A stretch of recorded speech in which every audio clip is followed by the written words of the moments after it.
നടൻ സിദ്ദിഖ് കുരുക്കിലേക്ക് ഈ ബലാത്സംഗ കേസിൽ സിദ്ദിഖിന് മുൻകൂർ ജാമ്യമില്ല എന്ന വളരെ പ്രധാനപ്പെട്ട ഒരു വാർത്ത പുറത്തു വരുന്നു. സിദ്ദിഖ് ഒളിവിലാണ് എന്ന ചില സൂചനകൾ കൂടിയുണ്ട്. അദ്ദേഹത്തിന്റെ ഫോണിൽ വിളിച്ചിട്ട് ആർക്കും ലഭിക്കാത്ത പശ്ചാത്തലമുണ്ട്. അന്വേഷണ സംഘം അറസ്റ്റിലേക്ക് നീങ്ങുന്നു എന്ന നിരീക്ഷണവും ഒരു നിയമവിദഗ്ധരുടെ ഭാഗത്തുണ്ടാകുന്നുണ്ട്. ജാമ്യാപേക്ഷ ഹൈക്കോടതി തള്ളിയതിന് പിന്നാലെയാണ് ഹേമ കമ്മിറ്റി റിപ്പോർട്ട്, ശ്രദ്ധേയമായ പരാമർശം. ഹേമ കമ്മിറ്റി റിപ്പോർട്ട് പുറത്തു വന്ന ശേഷമാണ് ഇരയുടെ വെളിപ്പെടുത്തൽ ഉണ്ടായത്. അതിനാൽ അവിശ്വസിക്കേണ്ട കാര്യമില്ലെന്നും കോടതി നിരീക്ഷിക്കുകയുണ്ടായി. ഡാനി പോൾ ഏറ്റവും പുതിയ വിവരങ്ങൾ പങ്കുവെക്കുന്നു. ഡാനി, തെളിവെടുപ്പുകൾ പൂർത്തിയായിരുന്നു. ഈ സിദ്ദിഖിന്റെ ഈ വിഷയത്തിലെ ഈ കുറ്റത്തിലെ പങ്കിന് ആസ്പദമായ തെളിവുകൾ SITക്ക് ലഭിച്ചിട്ടുണ്ട് എന്നും മനസ്സിലാകുന്ന പശ്ചാത്തലമുണ്ട്. അറസ്റ്റിലേക്ക് തന്നെയാണോ കാര്യങ്ങൾ?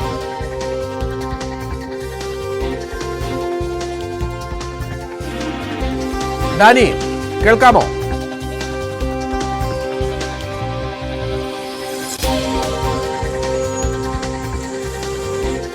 സിദ്ദിഖ് അറസ്റ്റിലായേക്കും എന്നുള്ള സൂചനകളാണ് ഈ ഘട്ടത്തിൽ പുറത്തുവിടുന്നത്. പക്ഷെ സിദ്ദിഖിനെ കാണുന്നില്ല. സിദ്ദിഖിന്റെ വീട്ടിൽ എത്തിയ മാധ്യമ സംഘത്തിനും സിദ്ദിഖുമായി സംസാരിക്കാനായിട്ടില്ല എന്നുള്ളത് ഏറ്റവും പ്രധാനപ്പെട്ട കാര്യമാണ്. സിദ്ദിഖിന്റെ അറസ്റ്റിലേക്ക് തന്നെയാണോ കാര്യങ്ങൾ പോകുന്നത് എന്നുള്ള സൂചനകൾ കൊച്ചിയിൽ നിന്ന് ലഭിക്കുന്നുണ്ട് എന്നുള്ളതാണ് വിവരം. കാരണം അതിനുള്ള തെളിവുകൾ കോടതി പോലും പറയുകയാണ്, ഈ പരാതിക്കാരിയുടെ മൊഴി അവിശ്വസിക്കേണ്ട കാര്യമില്ല എന്ന് പറയുമ്പോൾ അത് കോടതി ഗൗരവതരമായി ഈ കേസിനെ കാണുന്നു.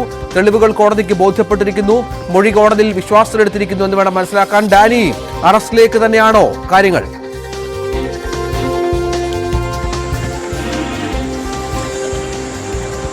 രഞ്ജിത്ത്, ആ രീതിയിലേക്ക് മനസ്സിലാക്കേണ്ടിയിരിക്കുന്നു. കാരണം ഇതിൽ ഹൈക്കോടതി അതുമായി ബന്ധപ്പെട്ടുകൊണ്ടുള്ള വിശദമായ രീതിയിൽ തന്നെ സിദ്ദിഖിന്റെ ഭാഗത്തു നിന്നുള്ള വിശദീകരണം കേട്ടതിന് ശേഷമാണ് ഇപ്പോൾ ഹൈക്കോടതി സിദ്ദിഖിന്റെ മുൻകൂർ ജാമ്യ ഹർജി തള്ളിയിരിക്കുന്നത്. സിദ്ദിഖിന് ജാമ്യമില്ല ഈ കേസിലെന്ന് വ്യക്തമാക്കിയിരിക്കുന്നത്. അതുകൊണ്ട് തന്നെയും അന്വേഷണ സംഘത്തിന് ഇനി മുന്നിലുള്ളത് അന്വേഷണ സംഘം വൈകാതെ തന്നെ സിദ്ദിഖിനെ ചോദ്യം ചെയ്യാനായിട്ട് വിളിപ്പിക്കും.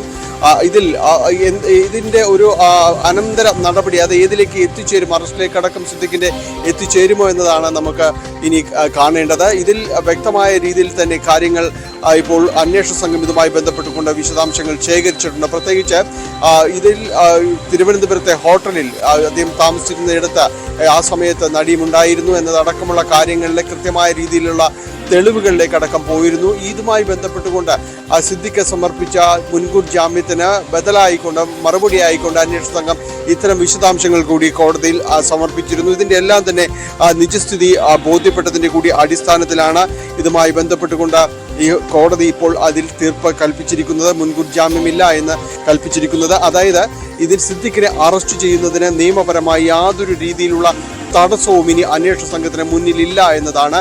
അതായത് ഹേമ കമ്മിറ്റി റിപ്പോർട്ട് പുറത്തു വന്നതിന് ശേഷം ഉയർന്ന വലിയ രീതിയിലുള്ള പരാതികൾ, വലിയ രീതിയിലുള്ള ആരോപണങ്ങൾ, പ്രത്യാരോപണങ്ങൾ ഇതെല്ലാം തന്നെ ഉയർന്നിരുന്നു. പല നടന്മാർക്കെതിരെയും തന്നെ ഈ രീതിയിലുള്ള പരാതികളടക്കമുള്ള കാര്യങ്ങൾ ഉയർന്നിരുന്നു. അതിലെല്ലാം തന്നെ പലരും തന്നെയും മുൻകൂർ ജാമ്യം നേടുന്ന അവസ്ഥയുണ്ടായിരുന്നു. ഉപാധികളോടെയെങ്കിലും മുൻകൂർ ജാമ്യം നേടിയിരുന്നു. അതിൽ ഏറ്റവും പ്രധാനപ്പെട്ട പരാതിയായി ഉയർന്നിരുന്നത് സിദ്ദിഖിനെതിരെയുള്ള പരാതി തന്നെയായിരുന്നു. അതിൽ ഇപ്പോൾ ഹൈക്കോടതി തീർപ്പ് കൽപ്പിച്ചിരിക്കുന്നു. സിദ്ദിഖിന് മുൻകൂർ ജാമ്യം അനുവദിക്കാൻ കഴിയില്ല എന്ന് കോടതി തന്നെ വ്യക്തമാക്കിയ ഒരു സാഹചര്യത്തിലേക്ക് കാര്യങ്ങൾ എത്തിയിരുന്നു. അന്വേഷണ സംഘത്തിന് മുന്നിൽ സിദ്ദിഖിനെ ചോദ്യം ചെയ്യുന്നതിനോ സിദ്ദിഖിനെ അറസ്റ്റ് ചെയ്യുന്നതിനോ അടക്കം യാതൊരു രീതിയിലുള്ള തടസ്സവുമില്ല എന്ന് തന്നെയാണ് ഇതിൽ നിന്ന് വ്യക്തമാകുന്നത്. അന്വേഷണ സംഘം ഏതു സമയവും സിദ്ദിഖിനെ ചോദ്യം ചെയ്യാനായിട്ട് സമീപിച്ചേക്കാം. സിദ്ദിഖിനെ ഇതുമായി ബന്ധപ്പെട്ടുകൊണ്ട് വിളിപ്പിച്ചേക്കാം. അവരുടെ മുന്നിൽ തെളിവുകൾ അടക്കമുള്ള കാര്യങ്ങൾ അവർക്ക് മുന്നിലുണ്ട്. അതുമായി ബന്ധപ്പെട്ടുകൊണ്ട് ഏത് രീതിയിലുള്ള വിശദീകരണങ്ങൾ സിദ്ദിഖ് നൽകുന്നു എന്നതെല്ലാം തന്നെ ശ്രദ്ധേയമായിരിക്കും. സിദ്ദിഖിനെ അറസ്റ്റ് ചെയ്യുന്നതിന് അന്വേഷണ സംഘത്തിന് ഈ കേസുമായി ബന്ധപ്പെട്ടുകൊണ്ട് യാതൊരു തടസ്സവും ഇല്ല എന്ന് തന്നെയാണ് രഞ്ജിത്ത് ഈ അവസരത്തിൽ പറയാനുള്ളത്. സിദ്ദിഖിന്റെ വീടിന്റെ സമീപത്തേക്ക് ഇപ്പോൾ നവമി ദിനേശ് അല്പസമയത്തിനകം എത്തും. പക്ഷേ അവിടെ എത്തിയ സിദ്ദിഖുമായി ബന്ധപ്പെടാൻ സാധിക്കുന്നില്ല എന്ന പ്രധാനപ്പെട്ട കാര്യമുണ്ട്. അദ്ദേഹത്തിന്റെ ഫോൺ സ്വിച്ച് ഓഫ് ആണ് എന്നുള്ളതാണ് ഏറ്റവും പ്രധാനപ്പെട്ട കാര്യം. 2016 ഈ കേസിനാസ്പദമായ സംഭവം ഉണ്ടാകുന്നത്. അതങ്ങനെ യുവനടി അത് വെളിപ്പെടുത്തുകയായിരുന്നു. ഭാരതീയ ന്യായ സംഹിതയിലെ 376, 506 വകുപ്പുകൾ ചേർത്താണ് ഇപ്പോൾ കേസെടുത്തിരിക്കുന്നത്. ആരോപണം ഉയർന്നതിനെ തുടർന്ന് അമ്മ സംഘടനയുടെ ജനറൽ ജനറൽ സെക്രട്ടറി സ്ഥാനം സിദ്ദിഖ് രാജിവെച്ചതുകൂടി ഇതിനോട് ചേർത്ത് വെക്കണം. പല സുഹൃത്തുക്കളിൽ നിന്നും സിദ്ദിഖിൽ നിന്ന് ഇതേ അനുഭവം ഉണ്ടായിട്ടുണ്ട് എന്ന് എന്ന് നടി ആരോപിച്ചിരുന്നു. +2 കഴിഞ്ഞ സമയത്താണ് സമൂഹമാധ്യമം വഴി ബന്ധപ്പെട്ടത്. പിന്നീട് ഒരു സിനിമയുടെ പ്രിവ്യൂ ഷോ കഴിഞ്ഞ് മസ്കറ്റ് ഹോട്ടലിൽ ചർച്ചയ്ക്ക് വിളിച്ചു. അവിടെ ചെന്നപ്പോൾ പൂട്ടിയിട്ട് ലൈംഗികമായി ഉപദ്രവിച്ചതായാണ് നടി പരാതിപ്പെട്ടിരിക്കുന്നത്. 2019 തന്നെ ഇക്കാര്യം തുറന്നു പറഞ്ഞിരുന്നു. സിനിമയിൽ നിന്ന് മാറ്റി നിർത്തിയതിനാൽ ഇപ്പോൾ ഒന്നും നഷ്ടപ്പെടാനില്ല എന്നും നടി പറയുന്നുണ്ട്. 376 വകുപ്പ് അനുസരിച്ച് 10 വർഷത്തിൽ കുറയാത്തതും ജീവപര്യന്തം വരെ തടവും ലഭിക്കാവുന്ന വകുപ്പാണ്. 506 അനുസരിച്ച് ഭീഷണിപ്പെടുത്തലിന് 2 വർഷം മുൻപ് തടവോ പിഴയോ രണ്ടും കൂടി ശിക്ഷയോ ലഭിച്ചേക്കാം. ശ്രീ സുഭാഷ് ബാബു കൂടി ടെലിഫോൺ ലൈനിലുണ്ട്. സുഭാഷ് ബാബു, ഇപ്പോൾ ഈ മുൻകൂർ ജാമ്യം അപേക്ഷ തള്ളുക എന്ന് പറഞ്ഞാൽ ഈ മൊഴി കോടതി വിശ്വാസത്തിലെടുത്തിരിക്കുന്നു. കോടതി പറയുന്നത് ഈ യുവനടിയുടെ മൊഴി അവിശ്വസിക്കേണ്ട കാര്യമില്ല. ഒപ്പം ഹേമ കമ്മിറ്റി റിപ്പോർട്ട് വന്നതിന് ശേഷമാണ് ഈ നടി വെളിപ്പെടുത്തിയത്. അതുകൊണ്ട് ഇക്കാര്യത്തിന് കുറച്ചൊരു ഗൗരവമുണ്ട് എന്നും കോടതി പറയുമ്പോൾ എന്താണ് മനസ്സിലാക്കേണ്ടത്? സിദ്ദിഖിനടക്കമുള്ളവർക്ക് കുരുക്ക് മുറുകുകയാണോ? ജാമ്യം എന്ന് പറയുന്നത് കൊടുക്കാതിരിക്കുക, അത് കോടതിയെ സംബന്ധിച്ചിടത്തോളം പ്രാഥമികമായിട്ട് ഉള്ള തെളിവിന്റെ അടിസ്ഥാനത്തിൽ കോടതിയുടെ ഒരു ജഡ്ജിന്റെ ഒരു അസസ്മെന്റ് ആണ് ജാമ്യം കൊടുക്കാതിരിക്കുക എന്നുള്ളത്. ചിലപ്പോൾ കൊടുക്കും, ചിലപ്പോൾ കൊടുക്കാതിരിക്കും. അത് കൊടുക്കാതിരിക്കുന്നതിന് റീസണിങ് കാണും, കൊടുക്കുന്നതിന് റീസണിങ് കാണും. അത് നമുക്ക് എല്ലാ രീതിയിലും അത് ന്യായീകരിക്കാനൊന്നും പറ്റില്ല. എന്തായാലും ശരി, ഈ കേസിനെ സംബന്ധിച്ചിടത്തോളം ആ കേസില് പ്രാഥമികമായിട്ടുള്ള തെളിവ് വിശകലനം ചെയ്യുന്ന അവസരത്തിൽ അത് വിശ്വസനീയമാണ് എന്ന് കോടതിക്ക് തോന്നുന്ന സാഹചര്യത്തിലാണ് ഇപ്പോൾ താൽക്കാലികമായിട്ട് അതിന്റെ ആന്റിസിപ്പേറ്ററി ബെയിൽ റിജക്ട് ചെയ്യുന്നത്. അപ്പൊ അതിനെ സംബന്ധിച്ച് അദ്ദേഹത്തിന് മേൽക്കോടതിയെ സമീപിക്കാം. അവിടെ പോകുമ്പോൾ ചിലപ്പോൾ കിട്ടും, കിട്ടാതിരിക്കാം. എന്തായാലും ശരി, ഇത്രയും കാലതാമസം വന്നു വരുന്ന ഒരു പരാതി ഏത് സാഹചര്യത്തിലായാലും കൊടുക്കുമ്പോൾ അതിനെ സംബന്ധിച്ചുള്ളത് സംശയത്തിന്റെ ആനുകൂല്യത്തിൽ മാത്രമേ കാണാൻ പറ്റുള്ളൂ. അതിന് ആ സമയത്ത് മറ്റാരെങ്കിലും ഇത് ബോധ്യപ്പെട്ടു തെളിവ് കൊടുത്തിട്ടുണ്ടെങ്കിൽ മാത്രമേ വിശ്വസനീയമെന്നുള്ള രീതിയിൽ സാധാരണഗതി വരുള്ളൂ. താൽക്കാലികമായിട്ട് കോടതി ആ തെളിവ് മാത്രം കണക്കിലെടുത്തുകൊണ്ട് പിന്നെ ഇത്രയും അതിനിടയ്ക്ക് ഇതിനെ സംബന്ധിച്ച് അവരെന്ത് ബന്ധപ്പെടുകയും മറ്റൊക്കെ ചെയ്തെന്ന് പറയാം. അതിനകത്ത് ന്യായവും അന്യായമായ കാര്യങ്ങളൊക്കെ ഉണ്ടാവും. നമുക്ക് ഈ ബെയിൽ സമയത്ത് നോക്കാറില്ല, ട്രയൽ സമയത്തിലെ നോക്കാറുള്ള. എന്നാലും പ്രാഥമികമായിട്ട് കോടതി എങ്ങനെ തീരുമാനിച്ചതിന് അനുകൂലമായിട്ടല്ലേ എല്ലാവർക്കും പറയാൻ പറ്റുള്ളൂ. അതുകൊണ്ട് അദ്ദേഹത്തിന് മറ്റ് രീതിയിൽ മേൽക്കോടതിയിൽ പോവുക, അതല്ലെങ്കിലും കോടതിയിൽ ഹാജരായതിനു ശേഷം ജാമ്യം ചോദിക്കുക. ഇപ്പൊ കോടതിയിൽ ഹാജരായ ചിലപ്പോൾ ജാമ്യം കിട്ടാൻ സാധ്യതയുണ്ട്. എന്നാലും ഇത് ബെയില് റിജക്ട് ചെയ്തു എന്ന് പറയുന്നത് അദ്ദേഹത്തെ സംബന്ധിച്ചുള്ള കുറച്ച് സങ്കീർണമായ സാഹചര്യമാണ്. അതിനെപ്പോൾ നേരിടാൻ വേണ്ടിയിട്ട് കുറച്ച് ബുദ്ധിമുട്ടുണ്ടാകുമെന്നാണ് എന്റെ അഭിപ്രായം. അല്ല, ഈ അന്വേഷണ സംഘത്തിന് മുന്നിൽ ഇനിയിപ്പം ഈ ജാമ്യം തള്ളിയ സ്ഥിതിക്ക് നമുക്കറിയാം മസ്കറ്റ് ഹോട്ടലടക്കം നേരെ തെളിവെടുപ്പ് നടത്തിയിരുന്നു. ചില കാര്യങ്ങൾ അവർക്ക് വ്യക്തത വന്നിട്ടുണ്ട്.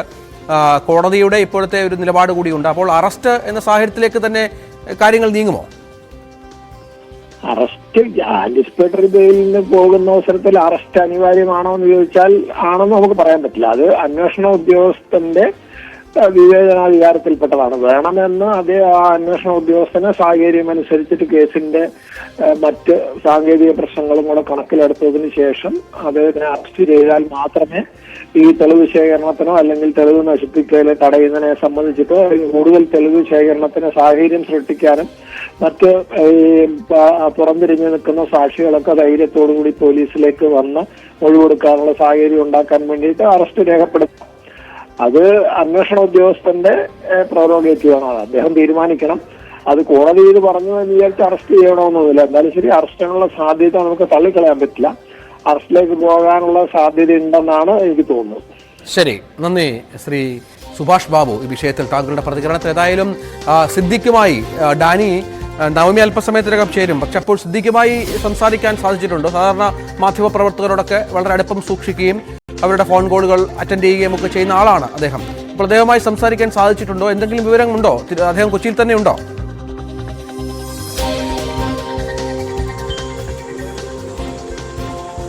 രഞ്ജിത്ത്, നിലവിൽ സിദ്ദിഖുമായി ബന്ധപ്പെടാൻ തന്നെ ആർക്കും സാധിച്ചിട്ടില്ല എന്ന് തന്നെയാണ് അറിയുന്നത്. നമുക്കും അദ്ദേഹം സാധാരണഗതിയിൽ ഫോൺ ചെയ്യുമ്പോൾ അതിന് കൃത്യമായ രീതിയിലുള്ള ഒരു മറുപടി നൽകുക, കൃത്യമായ രീതിയിൽ അത് വിശദീകരിക്കുന്ന ഒരാൾ തന്നെയായിരുന്നു.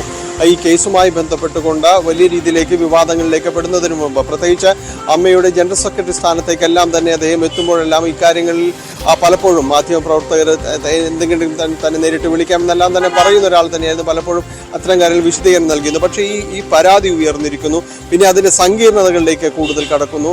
അതിനുശേഷം കാര്യമാത്ര പ്രസക്തമായ വലിയ രീതിയിലുള്ള പ്രതികരണങ്ങളൊന്നും തന്നെ ഇദ്ദേഹത്തിൻ്റെ ഭാഗത്തുനിന്ന് ഉണ്ടായിരുന്നില്ല. ഇപ്പോൾ പ്രത്യേകിച്ചും അദ്ദേഹത്തെ ആ ഫോണിൽ നമുക്ക് അവൈലബിൾ ആകുന്നില്ല എന്ന് തന്നെയാണ്. വൈകാതെ ആ പ്രതികരണം എന്തെങ്കിലും ഇതിൻ്റെ കൃത്യമായ രീതിയിലുള്ള ഒരു പ്രതികരണം ലഭിച്ചേക്കും. ഒരുപക്ഷെ മേൽക്കോടതിയെ സമീപിക്കുമോ അത്തരം നീക്കങ്ങൾ ഏതെങ്കിലും രീതിയിൽ നടത്തുന്നുണ്ടെങ്കിൽ കൂടിയും അത് വ്യക്തമാക്കുമെന്ന് തന്നെയാണ് മനസ്സിലാക്കുന്നത്. നിലവിലെ ആ രീതിയിലുള്ള പ്രതികരണങ്ങളൊന്നും ഇപ്പോൾ നമുക്ക് ലഭിച്ചിട്ടില്ല എന്ന് തന്നെയാണ്. കാരണം ഇതിൽ വളരെ സങ്കീർണതകളിലേക്കാണ് ഈ കേസ് ചെന്നിരിക്കുന്നത് സിദ്ദിഖിനെ സംബന്ധിച്ചിടത്തോളം. കാരണം വലിയ ആക്ഷേപം, പ്രത്യേകിച്ച് ഈ പരാതിയെ സംബന്ധിച്ച് അദ്ദേഹം നിരത്തിയ വാദമുഖങ്ങളുണ്ടായിരുന്നു. 3 വർഷങ്ങൾക്ക് മുൻപ് ഇത് വന്നിരിക്കുന്ന ഒരു പരാതിയാണ്. അന്ന് ബലാത്സംഗവുമായി ബന്ധപ്പെട്ടുകൊണ്ടുള്ള ആരോപണങ്ങളോ കാര്യങ്ങളോ ഒന്നും തന്നെ ഉയർത്തിയിരുന്നില്ല. അത്തരം കാര്യങ്ങളെല്ലാം തന്നെ ഉയർത്തി ഇത് ഒരു ഗൂഢലക്ഷ്യത്തോടു കൂടിയുള്ളതാണ് എന്നതടക്കമുള്ള കാര്യങ്ങൾ അദ്ദേഹം സമർത്ഥിക്കുകയും ചെയ്തിരുന്നു. കോടതിക്ക് മുൻപാകെ ഇതാണ് പ്രധാനമായിട്ട് തന്നെ ഉന്നയിക്കുകയും എല്ലാം തന്നെ ചെയ്തത്. പക്ഷെ അത്തരം വാദമുഖങ്ങൾ നിലനിൽക്കുന്നതല്ല എന്ന് കോടതി തന്നെ കണ്ടെത്തിയിരിക്കുന്ന സാഹചര്യമാണ് ഇപ്പോൾ ഉള്ളത്. അതായത് നിലവിൽ ഇതുവരെ പറഞ്ഞിരിക്കുന്ന കാര്യങ്ങൾ ഒന്നും തന്നെയും കോടതി പരിഗണിച്ചിട്ടില്ല എന്ന് തന്നെയാണ് വ്യക്തമാകുന്നത്. അദ്ദേഹം ഉയർത്തിക്കൊണ്ടുവരാൻ ശ്രമിച്ച കാര്യങ്ങളെല്ലാം തന്നെ ഈ പരാതി അത് വ്യാജമാണ് എന്ന് തന്നെയാണ്. നേരത്തെ വന്നിരുന്നപ്പോൾ അതിൻ്റെ ഒരു കണ്ടന്റ് ഇതായിരുന്നില്ല എന്നതടക്കമുള്ള കാര്യങ്ങളാണ് അദ്ദേഹം ചൂണ്ടിക്കാണിച്ചിരുന്നത്. പക്ഷേ അത് കാര്യമായി വിലപ്പോയിട്ടില്ല. കോടതിക്ക് മുൻപാകിയ കാര്യമായിട്ട് അത്തരം കാര്യങ്ങളിലേക്ക് കോടതി എത്തിയിട്ടില്ല എന്ന് തന്നെയാണ്. അതുകൊണ്ട് ഇപ്പോൾ മുൻകൂർ ജാമ്യ ഹർജി തള്ളിയത് അദ്ദേഹത്തിന് കനത്ത തിരിച്ചടിയായി മാറിയിരിക്കുകയാണ്. അതുമാത്രവുമല്ല, ഹേമ കമ്മിറ്റി റിപ്പോർട്ട് സംബന്ധിയായി ഉയർന്ന ആക്ഷേപങ്ങളിൽ പലരും തന്നെ ഇതിൽ മുൻകൂർ ജാമ്യം നേടുമ്പോൾ തന്നെയും ഉപാധികളോടുകൂടിയാണെങ്കിൽ കൂടിയും പലരും തന്നെ മുൻകൂർ ജാമ്യം നേടിയിരുന്നു. പക്ഷേ ഇത് സിദ്ദിഖിന് വലിയ തിരിച്ചടി, ഒരു കേസിൽ വലിയ തിരിച്ചടി തന്നെ ഹൈക്കോടതിയുടെ ഭാഗത്തുനിന്ന് ഉണ്ടായിരിക്കുന്നു എന്നതാണ് ഇതിൽ പ്രധാനം. രഞ്ജിത്ത, നമുക്കറിയാം ഹേമ കമ്മിറ്റി റിപ്പോർട്ടുമായി ബന്ധപ്പെട്ട് അതിനുശേഷം ഉണ്ടായ നിരവധി സംഭവങ്ങൾ. പ്രത്യേക സംഘത്തെ രൂപീകരിക്കുന്നു, അവർ ഈ കേസുകൾ പഠിക്കുന്നു, വിവിധ സംഘങ്ങളായി തിരിഞ്ഞ് ഈ മൊഴി രേഖപ്പെടുത്താൻ, ഈ മൊഴി നൽകിയ നടന്മാരെ സമീപിക്കാൻ ഒരുങ്ങുന്നു. അത് 20ഓളം മൊഴികൾ അതീവ നിർണായകമാണ് എന്ന വിവരം കൂടി നമുക്ക് മാധ്യമങ്ങൾക്കടക്കം പുറത്ത് ലഭിക്കുന്ന പശ്ചാത്തലമുണ്ട്. അവരെ ബന്ധപ്പെടാൻ ശ്രമിക്കുന്നു. അത് 10 ദിവസത്തിനകമൊക്കെ ഈ നടപടിക്രമങ്ങൾ പൂർത്തിയാക്കുമെന്നാണ് ലഭ്യമാകുന്ന വിവരം. അങ്ങനെ ആ ഹേമ കമ്മിറ്റി റിപ്പോർട്ടുമായി ബന്ധപ്പെട്ട് സജീവമായി തന്നെ പ്രത്യേക സംഘത്തിന്റെ നീക്കങ്ങൾ മുന്നോട്ട് പോകുമ്പോഴാണ് ഇവിടെ ഈ നടന്മാർക്കെതിരെയുള്ള നിരവധി കേസുകൾ, നിരവധി ആരോപണങ്ങൾ കൂടി അതല്ലാതെ തന്നെ വന്നിരിക്കുന്നത്. ഇതൊക്കെ ഹേമ കമ്മിറ്റി റിപ്പോർട്ടിൽ പറയുന്ന പരാമർശത്തിനപ്പുറമുള്ള ചില മൊഴികൾ കൂടി ഉണ്ട് എന്ന് വേണം മനസ്സിലാക്കാൻ. പ്രത്യേക സംഘമാണ്. ഡാനി, നമുക്കറിയാം ഇന്നിപ്പോൾ മുകേഷ് അവിടെ ചോദ്യം ചെയ്യലിന് വിധേയനാവുകയാണ്. മുകേഷിൽ നിന്നും അന്വേഷണ സംഘം ചില കാര്യങ്ങൾ മനസ്സിലാക്കാൻ ശ്രമിക്കുന്നുണ്ട്. അങ്ങനെ നമുക്കറിയാം ജാമ്യം ലഭിച്ച പശ്ചാത്തലമുണ്ട്, സർക്കാരിന്റെ അപ്പീൽ പോകാതെ ഇരുന്ന സാഹചര്യമൊക്കെ ഉണ്ട്. അങ്ങനെ വ്യത്യസ്തമായ നിരവധി ആരോപണങ്ങൾ, നിരവധി പരാതികൾക്ക് മേലാണ് ഇപ്പോൾ അന്വേഷണങ്ങൾ പുരോഗമിക്കുന്നത്. സിദ്ദിഖിന്റെ കേസിൽ കുറച്ചുകൂടി കാര്യങ്ങൾ ഗൗരവമുള്ളതാണെന്ന് തോന്നുന്നു മറ്റു നടന്മാരെ അപേക്ഷിച്ച്. അങ്ങനെയും കരുതാം. കാരണം വ്യക്തമായ തെളിവുകൾ ഇതിനകം അന്വേഷണ സംഘത്തിൽ ലഭിച്ചിട്ടുണ്ട് എന്നുള്ള സൂചനകൾ കൂടിയാണ് പുറത്തു വരുന്നത്.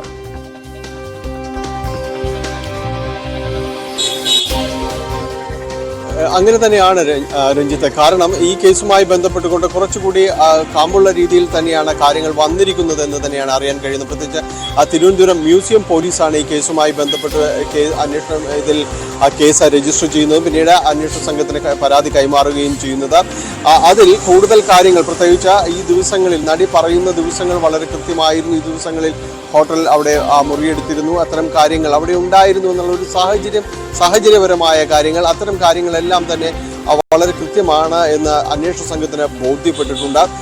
അതുകൊണ്ട് തന്നെയാണ് ആ കോടതി അത്തരം കാര്യങ്ങളിൽ വളരെ കൃത്യമായൊരു നിലപാട് സ്വീകരിച്ചിട്ടുണ്ട് എന്ന് തന്നെയാണ് അറിയുന്നത്. അന്വേഷണ സംഘവും ഇത്തരം തങ്ങളുടെ ഈ ദിവസങ്ങളിലായി നടത്തിയ പരിശോധനകളിൽ വ്യക്തമായ കാര്യങ്ങൾ, അതോടൊപ്പം തന്നെ അവരുടെ പരാതിയുമായി ബന്ധപ്പെട്ട ഉയർന്നതിൽ ഏറ്റവും പ്രധാനം ഈ ദിവസങ്ങൾ തന്നെയായിരുന്നു. അത്തരം കാര്യങ്ങളിലെല്ലാം തന്നെ വിശദാംശങ്ങളെല്ലാം കോടതിക്ക് മുൻപാകെ സമർപ്പിച്ചിട്ടുണ്ട്. ആ വിശദാംശങ്ങൾ പരിശോധിച്ച ശേഷമാണ് കോടതി മുൻകൂർ ജാമ്യത്തിലേക്കടക്കം എത്തിയിരിക്കുന്നത്. അതിലൊരു തീരുമാനവുമായിട്ട് ഈ മുൻകൂർ ജാമ്യം അതിൽ തീർപ്പാക്കുന്നത്. രഞ്ജിത്ത്, തീർച്ചയായും അങ്ങനെ അറസ്റ്റിനുള്ള സാധ്യതകളാണ് ഇപ്പോൾ ഏറ്റവും കൂടുതൽ ഉള്ളത് എന്നാണ് മനസ്സിലാകുന്നത്. മുൻകൂർ ജാമ്യാപേക്ഷ കോടതി തള്ളിയ പശ്ചാത്തലം ഇതിനോട് ചേർത്ത് വായിക്കണം. നിർണായകമായ മണിക്കൂറിലാണ്. നേരത്തെ ശ്രീ ജോർജ് ജോസഫും ശ്രീ സുഭാഷ് ബാബു ഒക്കെ പറഞ്ഞതുപോലെ അറസ്റ്റ് എന്നത് അന്വേഷണ ഉദ്യോഗസ്ഥന്റെ വിവേചനാധികാരമാണ്. അതിന് ഈ കോടതിയിൽ അറസ്റ്റ് ചെയ്താൽപ്പെട്ടാൽ പോലും കോടതിയിൽ ജാമ്യം കിട്ടാനുള്ള സാഹചര്യം ഇനിയും നിലനിൽക്കുന്നുണ്ട്. പക്ഷേ ഒരു അറസ്റ്റിലേക്ക് പോവുക, ഒരു റിമാൻഡിലേക്ക് പോവുക എന്നൊക്കെ പറയുന്നത് വളരെ ഗൗരവതരമായ ഒരു കാര്യമായി മാറുകയാണ്. പ്രത്യേകിച്ചും ഈ ആരോപണത്തിന്റെ ഗൗരവ സ്വഭാവം അതുപോലെ തന്നെയാണ്. ഞാൻ നേരത്തെ പറഞ്ഞ പോലെ ഭാരതീയ ന്യായ സംഹിത അനുസരിച്ച് ഗൗരവമുള്ള വകുപ്പുകൾ തന്നെയാണ് ചുമത്തിയിരിക്കുന്നത്. 10 വർഷത്തിൽ കുറയാത്ത ജീവപര്യന്തം തടവ് ശിക്ഷ വരെ ലഭിക്കാവുന്ന 376 ഭാരതീയ ന്യായ സംഹിതയിലെ 376 വകുപ്പ് ഗൗരവമുള്ള വകുപ്പാണ്. അത് ജാമ്യം ലഭിക്കാത്ത വകുപ്പാണ് എന്നാണ് മനസ്സിലാകുന്നത്. 506 വകുപ്പ് ഗൗരവമുള്ളതാണ്. 376 506മാണ്. 506 2 വർഷം തടവോ പിഴയോ രണ്ടും കൂടി ശിക്ഷയോ കോടതിക്ക് നൽകാനുള്ള സാഹചര്യമുണ്ട്. അങ്ങനെ ഏറെ ഗൗരവതരമായ ഒരവസ്ഥയിലൂടെ മലയാള സിനിമാ രംഗം കടന്നുപോകുന്നു. അമ്മയുടെ ജനറൽ സെക്രട്ടറിയാണ് ഇത്തരത്തിൽ ആരോപണ വിധേയനായി അറസ്റ്റിലേക്ക് പോകുന്നത് എന്നുകൂടി ചേർത്ത് വായിക്കണം. മുകേഷും ലൈംഗികാരോപണ പരാതിയിൽ നിയമവഴിയിലാണ്. മുകേഷിനെ പ്രത്യേക അന്വേഷണ സംഘം ചോദ്യം ചെയ്യുന്നുണ്ട്. നവമി ദിനേശ്, നവമി, മുകേഷ് ചോദ്യം ചെയ്യലിന് ഹാജരായി, ചോദ്യം ചെയ്യൽ ആരംഭിച്ചു കഴിഞ്ഞു. എന്തൊക്കെ കാര്യങ്ങളാണ് ചോദിച്ചറിയാൻ ശ്രമിക്കുന്നത്?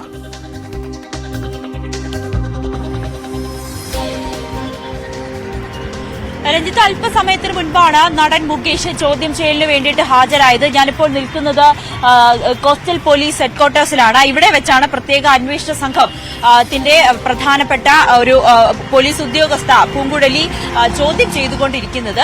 ഇതിൽ ഏറ്റവും പ്രധാനപ്പെട്ട കാര്യം ആലുവ സ്വദേശിയായ നടി നൽകിയ ലൈംഗിക പീഡന പരാതിയിലാണ് ഇപ്പോൾ ചോദ്യം ചെയ്യൽ നടക്കുന്നത്.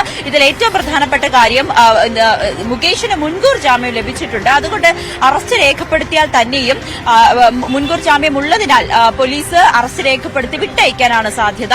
എന്തായാലും വിശദമായിട്ടൊരു ചോദ്യം ചെയ്യലാണ് ഇപ്പോൾ നടക്കുന്നത്.